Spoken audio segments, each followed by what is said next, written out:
Hi everyone, welcome back to the channel. Thank you so much for being here. And today we are going to have a look at what we were looking at in the live the other day about dealing with people and interacting with people when we are changing our mindset and when we're manifesting things and maybe people are showing up negatively, and just kind of understanding how to handle that in our 3D reality. So for anyone who doesn't know about the lives are kind of like a guidance session that we have every Monday and Friday at 12 p.m. GMT.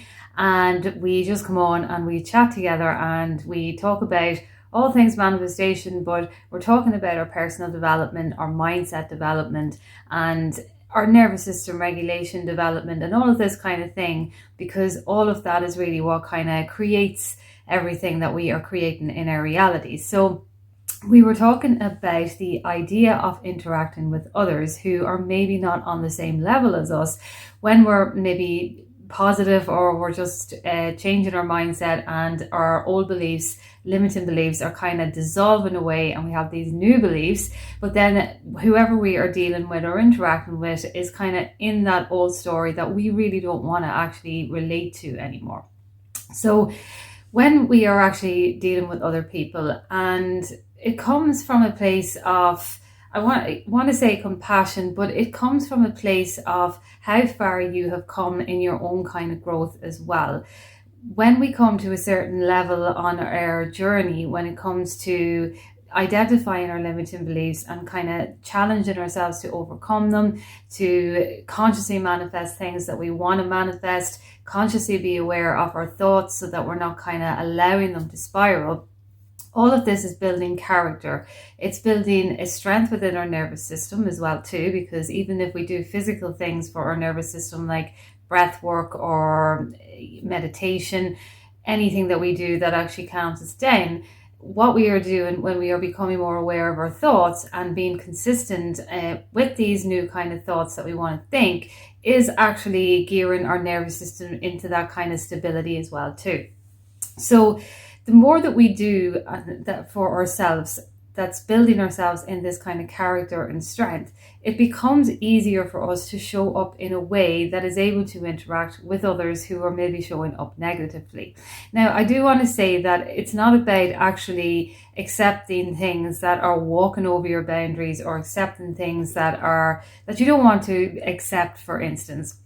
It's about coming to that stage where you can see where that other person is. You can see it from their perspective, because you've kind of learned a lot now and you've kind of grown a lot now, and you can kind of show up in this way where you're able to trust in their change as well. So the only example I think I gave on the live the other day was to think about somebody who was a mentor. So anyone who is doing anything, studying, or even PhDs, or even if it's like jobs, or you want to get into a higher level, you're always going to have somebody that maybe you look up to, or you're going to have a mentor maybe that you go to, particularly if you're someone who's studying, I suppose, because if you're doing a PhD or something in college or masters or things like that, you sometimes, when you're doing dissertations and theses and that, you're going to have someone who is guiding you along the way. Now, when we look at it from this perspective, we are going to this person because we know that they are the professional, we know that they have their experience, and they are actually teaching us what they know in order for us to write the dissertation or the thesis in the best way that we want to write it and produce it. So it's the same thing when we actually learn, like when we're doing the inner work, we're actually evolving as well too. We're kind of becoming professionals of ourselves, I suppose you could say. So the more professional we become in our inner work, that is when we become more stable and grounded within ourselves. And we can see then the potential of others who are showing up undesirably or negatively, whether they are somebody who is going to be consistently on that road, or whether they are somebody that we can trust to evolve as well too. So it's the same when somebody is mentoring someone as well too. You're never going to get a mentor who is going to show up for somebody who is just destined not to change. And I don't mean destined not to change because everybody can change, but people are really only going to change themselves when they actually accept themselves in the moment and decide that they are going to do whatever it is that they are desiring to do in their life. Nobody can actually tell you what to do. That's never ever going to be the case in our reality. Guides, teachers, everyone that is around doing anything that is teaching anyone is just a teacher. It's not someone who tells you exactly what to do. You are the only one who is ever going to know that, because you are the only one who is you. You're the only one who's living your life. So you're the only one who's ever going to know it. So when somebody chooses to be a mentor to somebody, they have that kind of willingness and compassion and understanding to trust in the potential of that other person. And because of this kind of allowance then in the environment, as we were saying in the live the other day, we're showing up in a way that is creating this environment for that person to show up in their best self as well too. So when we're dealing with people who are negative, or especially people who we love, for instance, and we know that they are just going through a phase in their life, or we know that they are just having that kind of spiraling kind of mindset that they just can't get out of, what we really need to do in those moments is to understand that anything that we are dealing with, while it is frustrating and it is triggering, we have to understand that it's only frustrating and triggering to us, because not only do we want to do things for them because we love them, we want to help them out and all that kind of thing, but we also feel frustrated and triggered because we don't want to be pulled down with that energy either. And when we are coming from those two perspectives, it's okay, it's human. We always have human feelings and emotions and thoughts as well, so it's got nothing to do with where you are on your journey. But you can feel a little helpless, particularly if it's a loved one, as I say. So the best way then is to, I know I read this in a book the other day, I think it was, is it Stephen Covey's 7 Habits? I can't actually remember the name. If somebody knows the name, they can shoot it in the comment section.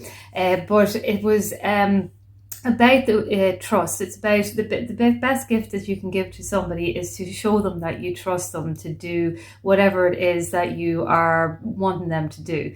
So basically it's like you show up in a way that you are creating a safe and secure environment for somebody to show up and actually do the things that you are desiring for them to do. It's like you trust that they're capable of doing that. When we don't trust others to be capable of showing up for themselves, then we're going to be trying to force things, and we're going to be trying to do things for them. And what this actually does is kind of, while we do want to help them and we're coming from a good place and all that, but what it actually does, it actually undermines the person's capabilities, and it can sometimes make the person feel that because they're showing up and doing these things for me, they can feel that they are inadequate, and that just makes them feel even kind of less motivated within themselves. Because really, anyone, if you know yourself as well too, when you actually finish a job that you thought was kind of hard to do and you didn't get help or anything like that, how much pride do you get in yourself when you do it? And it could be a simple thing that you just didn't do before, like putting together a table that you never put together before, but you did it all by yourself. And then when you were done, you kind of had that sense of pride. You wouldn't have had that sense of pride if you had somebody coming in at you every minute and saying, no, put the leg in like that. No, you're not doing that right. You need to take the screw and put it into that. That would kind of frustrate you, and it would feel like the person didn't trust you enough or trust your capabilities enough. So it's the same thing when we are dealing with and interacting with other people. We have to be kind of aware in the moment of our triggers and our frustration, and to understand where it's coming from as well. We also need to be aware of the other person and how they are feeling in the moment, and know that it's their reality as well. So if they're showing up in one way, if we all want to be creators of our own reality, we're not going to want someone constantly telling us how to live our life. We're going to be wanting to show up in a way that we will look for guidance when we need it. and we will be able to go to the person that we know is going to be a safe person to go to for that guidance, the person who trusts us, the person who we can trust to trust that we can do it. It's like a mentor, as I say as well too.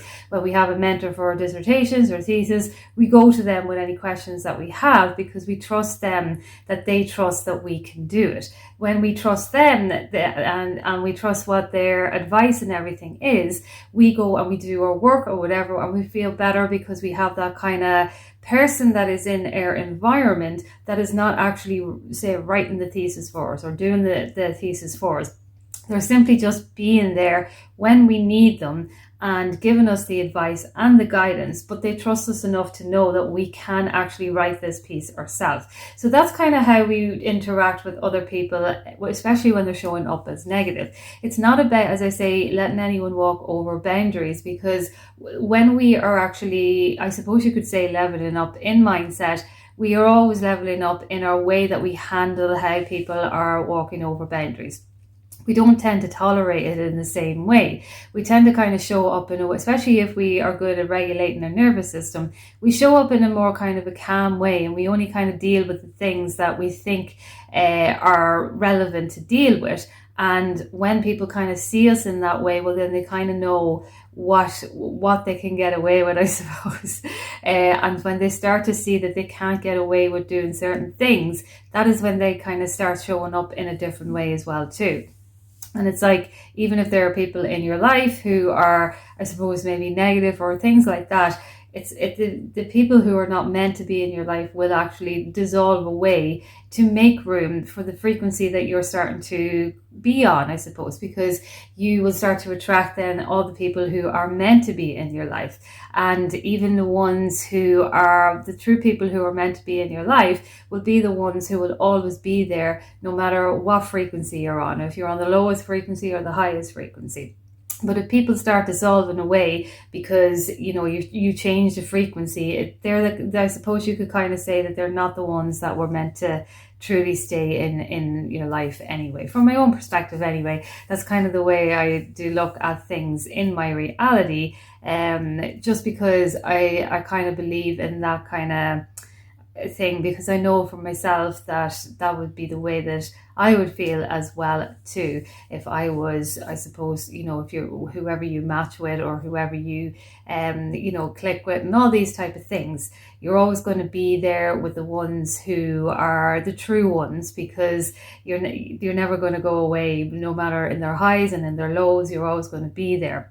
So that is kind of the way that it will be when we are, I suppose, changing our frequencies. We will know the ones who are true because they will always be there. But then the ones who are not there is because they were not meant to be there for always. So I just thought I'd do a video on that. And if you have any questions, you can comment down below and I will chat to you soon.